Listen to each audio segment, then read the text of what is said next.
Hello, everybody, and thank you for tuning in to the Liberty Report. Today with me is Daniel McAdams. Daniel, good to see you. Good morning, Dr. Paul. Good. Yesterday, there was some bombing with possibly gas exposure in Syria, and things have changed. It reminds me sort of weather reports. Well, if you don't like the weather, just wait an hour. You'll get different weather. Well, that's sort of what happens in the Middle East sometimes. That just wait, it'll change. Yeah. And actually, before this episode of possible gas exposure and who did what, things were going along reasonably well for the conditions.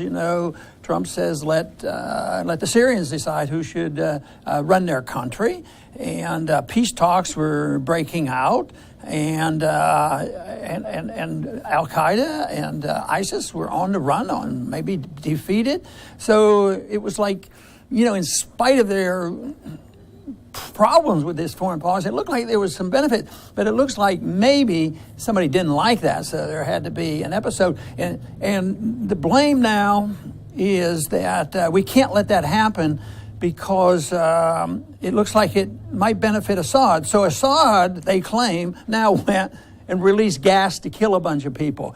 But, Daniel, we might not have much of a job here today because I looked at the New York Times to find out, to get the explanation, and they said, worst chemical attack in years in Syria. U.S. blames Assad. So it's all over and done with. But not quite so easy, is it? What happened 4 years ago in 2013, this whole thing about crossing the red line, and ever since then, the neocons have been yelling and screaming. Even part of the administration is still yelling and screaming about Assad using poison gases on his people 4 years ago. Not quite true. Yeah, it was never proven, in fact. And the UN official Carla Del Ponte said that attack was most likely done by the rebels based on the evidence. But here you have Nikki Haley, U.S. ambassador to the UN, almost as we speak, literally at the UN Security Council, saying, quote, "We know Assad has used chemical weapons before." It's not true. It has never been proven that he has. He may have. We do know that the rebels have used them. That has been proven. And who would benefit? It makes no sense, even if you were totally separate from this and take no sides of this, and you were just an analyst. It doesn't make any sense for Assad under these conditions to all of a sudden use poison gases. It's zero. I think it's zero chance that he would have done this, deliberately, and he's doing this now. But we could also go to a famous senator who's an expert on foreign policy, and we could go ask John McCain to explain it, and he found somebody to blame. And I don't know what he has it in for the president. We criticize our president once in a while, and we try to be, balanced and criticize the things we think he's doing that we don't like. But McCain says blame Trump. It's all Trump's fault because he hasn't been aggressive enough. He's backing off. He wants to have negotiations when you have to get rid of Assad. So he's back in prior to 2011 when the neocons, which are in cahoots with a few allies like Saudi Arabia and Israel, the Sunnis, and the Iranians. They're all in cahoots together. So therefore, they have to be destroyed. Yeah, and it's the fact is, as you point out, we're on the eve of peace talks. Literally on the eve of peace talks. Assad has the upper hand in these talks. He's almost, essentially, with his Russian and Iranian allies, wiped Al Qaeda and ISIS out of the country. So on the verge of this great victory that they've suffered for all these years, he decides, I think I'm going to go out and kill some people with gas. And if he just wanted to kill people, there are a heck of a lot better ways of doing it than using gas, which just guarantees that the entire world community, including your allies, are going to turn against you. As you say, he would have to be the most insane leader probably in the history of the world, a Caligula or something. Well, the collusion of several groups, and we might throw pro-oil people in and pro-military industrial people that is in this effort to continue wars going on. But I think it's the same group of people we dealt with when we were trying to prevent, the remaking of the Middle East under Bush and his marching in to have regime change in Afghanistan and Iraq, and look at the results there. But they never learned from this. So they just shift gears, go to Libya. If it doesn't work, let's go over now. And maybe they consider they've had a tremendous success in Ukraine or something. But now it's Syria and they're into it, but they're all coming together. And when you look up at what they do, is they do have to get some type of public support for the war. Although they're behind the scenes, the neocons and the deep state, they're making the plans, they rule the day, but they still know that they have to use their propaganda machine to get the people behind them. And I think that is what's going on. They did that in Iraq successfully because people believed Saddam Hussein was a monster, and they sort of forgot about it. The people allow the Congress to keep spending all this money, to remake the Middle East. Keeps getting worse, but a lot of people, hopefully we can make inroads, in the public perceptions of this, that this makes no sense whatsoever to just blindly support this policy. So the interesting thing, of course, and it's very important, is how's Trump going to handle this? The first statement I heard, Assad's a bum, we got to go after him. He was really, really tough. And the next time it wasn't so tough. So he almost had two answers. It wasn't, no, I don't think it was him. We don't need to escalate. We need to find out more what's going on. It doesn't make any sense that he's done that. So he's sort of in between on this. And it's important now if you go to Haley, and other military people that are in the administration, they're gung-ho sometimes to support the neoconservatives. But it's the neoconservatives who are benefiting tremendously from this because it's derailed the progress that has already been made moving toward a more peaceful settlement in Syria. Yeah, and the loss of the rebels. But, I think it's the reaction is epitomized by Boris Johnson, who's the UK foreign minister. Here's what he said. All evidence points to the Assad regime. In the next sentence, he called for a thorough and international investigation. Well, how do you have all the evidence pointing to someone if you haven't had the investigation yet? And I think it's interesting that the initial stories about this attack came from two sources. One of them is an NGO based in the UK that's not even in Syria, and the other is a US-funded group called the White Helmets, very controversial group because they work very closely with al-Nusra Front in Syria. Both of these groups are paid for by the US and UK government, so you at the very least would have to be suspicious about these reports. And plus, I've seen pictures that the White Helmets have put up of them handling these people supposedly hit with sarin gas, but they didn't have any protection. And everything I've read about sarin is that it's absorbed through your skin. Remember the prop they used leading up to the Iraq War of taking babies out of incubators, and it was all staged, a paid PR firm in the United States using people in the United States to claim that as a story. But McCain actually made fun of the notion when Trump came out with a reasonable statement. Let the Syrians decide about this.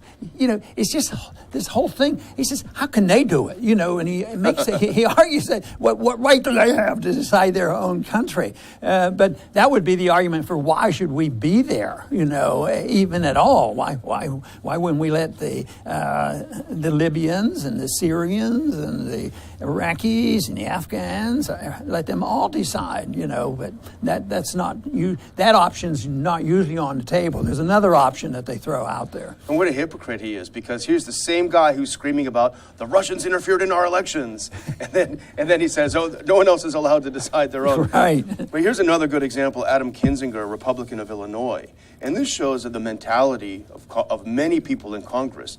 And so people think that these people are statesmen and they're so well versed. This is what he said. I think there needs to be punishing strikes against the Syrian regime as a result of this. You could hit the command and control centers, cutting Assad off from his military forces. So what he's calling for is literally World War III.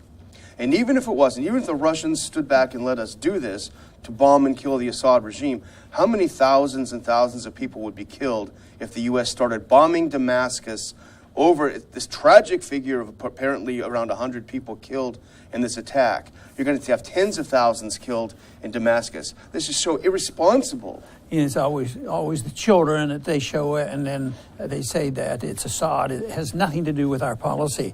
But the blatant episode leading up or at the time the Iraq War was going on. Remember, Albright was being questioned. That there was a report out that 500,000 children died from our bombing over a 10-year period. We kept bombing and destroying infrastructure and all that. And she didn't deny it. She says, well, if that's the cost, it is. We have to have it. So this idea that they can show a child and say that child's been gassed and it was Assad's fault, and therefore we have to bomb everybody and kill a lot more people, then who knows what will happen. See, what they're betting on is those who are shouting that maybe they can just stop the peace talks, but they don't believe our policies will lead to a hot war with Russia. I don't happen to believe it will either, but do you think there's a guarantee that something like that couldn't happen? You know, and even if it doesn't, just destroying what's left of Syria by outside forces, you know, by individuals who were not invited into Syria. You know, there's a few people who are there that have been invited and a few that have not been, and we happen to be on the side of the people who have not been invited in to help bring the peace to Syria. And, you know, if Kinzinger and people like him get their way, Syria will be ruled by, best case scenario, ISIS or Al-Qaeda, or it'll turn into another Libya. But, you know, people would say, if watching the show right now, they'd say, you guys are just a couple of apologists for Assad. We're not, as you know. The fact is, as you pointed out earlier, we don't believe the lies. And we believe now that we're being told lies like we were in Libya, like we were in Iraq. It has nothing to do with whether we like or dislike Assad or think he's a good guy or a bad guy. It has to do with being lied to. And this is the reason that, you know, Russia came up with the explanation. They didn't say that they weren't dropping bombs because they're trying to, you know, win the war for Assad. Everybody knows that. But what they're saying is that that they accidentally or they hit a target which had weaponry in it and they had gas in there and that released the gas. That's what the Russians say. For some reason, I don't even think that is the case, even though I have no idea. But if you're looking for a reasonable explanation of it, there's somebody has been involved. If it turns out there's gas, like you say, they don't even know it if there's gas. But if there was gas involved, then it was, you know, probably inspired by some of our sinister forces because we're always involved. I mean, did we have a change of administrations in Ukraine without NATO and the United States and CIA and special forces? No, that's how it happens. So why would this, which is a significant event, maybe it'll blow over and people forget about it and say, oh yeah, that's another episode.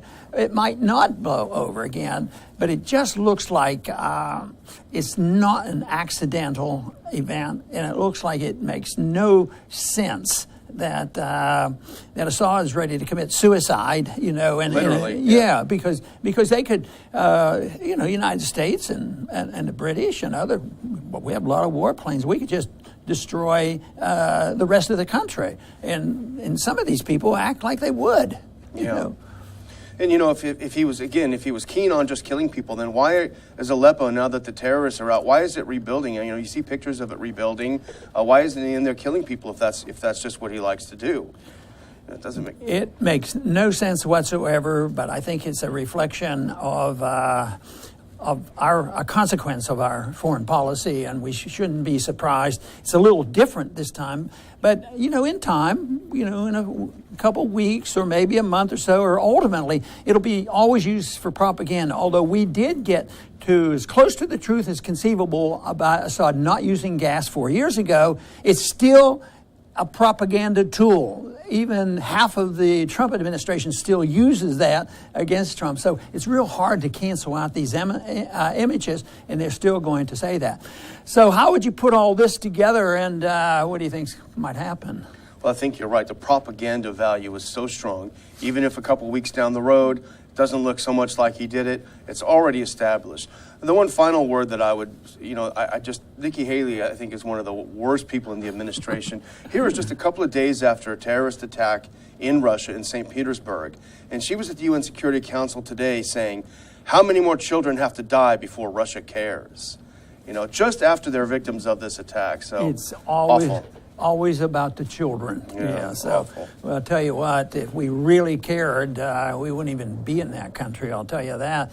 I think Trump had it absolutely right. Let the Syrians decide what to do about their government. The Syrian people ought to make the decision. And that's a term that's been used generously by a lot of our leaders. Certainly Woodrow Wilson preached self-determination, but look at the consequence of that mess. And that's why I think that we have to look at a bigger picture than just strategy. Whether we bomb here tomorrow, the next day, or we move troops here, do we support this group? It's like interventionism in economic policy. You can't plan the economy through monetary manipulation, and you can't plan to run the world and control the world and bring all the factions together by manipulating particular events. You have to decide what you stand for. Preach the lessons at home, set good examples, and don't try to force your views on other people. Don't try to use it, guns and bombs and missiles, and say you do it our way or not. So right now, the president's going to be meeting with the president of China, and I don't think that it should be intimidation. I think it should be a frank discussion. But this idea, do it my way or else, it just won't work. I just don't know why we should give up on the principle of negotiation and diplomacy. If we give up on that, then we're going to have the neoconservatives epitomized by Bill Kristol and Cheney and McCain and Lindsey Graham. They're the ones who will be running it. And in many ways, they have a lot of influence. I mean, they're closer to the insiders. They're closer to the deep state, and their message keeps getting out. And this may well be an example of what they can do to reverse any attempt to come up with a peaceful solution. That is why the message of non-interventionism, mind our own business, have a strong national defense, protect liberty here at home, that is the policy that must be used if we are determined to promote the cause of peace and prosperity. I want to thank everybody for tuning in today to the Liberty Report. Please come back soon.